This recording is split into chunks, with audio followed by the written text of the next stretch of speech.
That's because the Melbourne-based entrepreneur has managed to create a $3 million startup taking advantage of one strange Instagram feature. Or more accurately, missing feature.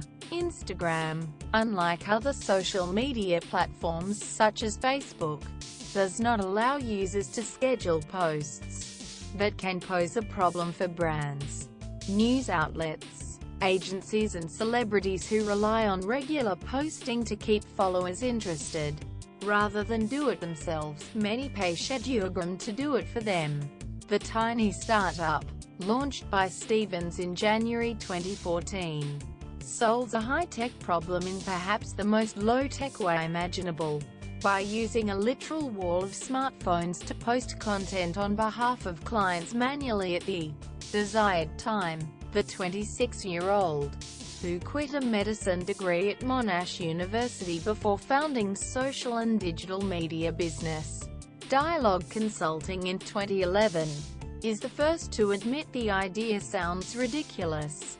He recalls discussing the problem with his housemate after Dialogue Consulting clients complained that manually posting Instagram photos was a waste of their time. We were talking about different ways of doing it. Stevens said, "Do you do it virtualized? Through an Android emulator? Or some other method?" He said, "Why don't you just get a whole bunch of phones?" I thought that was bonkers. It would scale excessively poorly and would just be a total nightmare.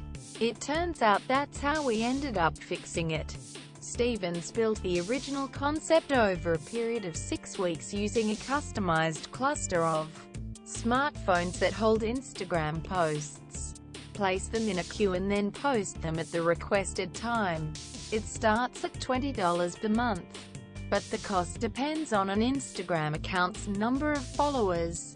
The business has grown to thousands of paying users, with Dialogue Group bringing in $3 million in revenue last financial year, the majority of which comes from Schedulegram, while rival products such as Hootsuite, Buffer and later include Instagram scheduling features.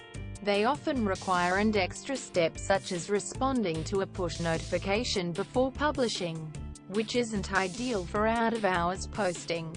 The majority of Schedulegram's clients come from the US and Europe, with a surprising number in the Middle East, plus some in Asia and around 20% from Australia. Stevens says everyone from small business owners, cafes, restaurants and popular Instagram meme accounts to some of the biggest fashion and media brands and global advertising agency groups use the service. The startup is run by a team of 6 distributed around the world, with development done in India and Bulgaria, customer support in the Philippines and account management in the US. Stevens originally tried using tablet computers, but found they used too much power. After some experimentation, he settled on the Motorola Moto E. The screens are dimmed and a number of other settings are adjusted to save on costs. Due to the heavy usage, the phones typically have to be replaced after 11 months. We do end up chewing through a lot of hardware, and the server time we have to purchase is actually quite strong because the scheduling system we use requires us to poll the database a lot," he said. Instagram, which has 500 million monthly active users, 300 million of whom use the app daily, has previously ruled out allowing scheduling due to concerns around spam. "We want to fight spam and low-quality photos," the Facebook-owned company has said in the past. "Once we allow uploading from other sources, it's harder to control what comes into the ecosystem." Schedulegram says it includes several measures to ensure customers don't misuse the service and spam their followers, such as a cap of 4 posts an hour.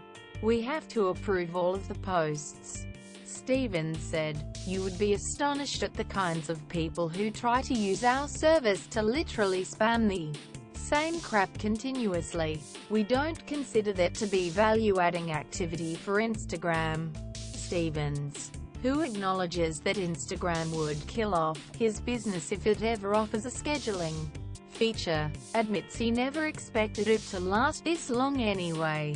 That's kind of part and parcel with the business. It is certainly a niche service to some degree, he said. I first built it when we had a quiet time in consulting as something I could give to a couple of my agency mates as a favor. I thought it would probably last about 6 months and then disappear. I've continuously thought it's going to disappear tomorrow and it hasn't yet. Frank.Chung at news.com.au. News.com. Our privacy policy includes important information about our collection, use and disclosure of your personal information, including to provide you with targeted content and advertising based on your online activities.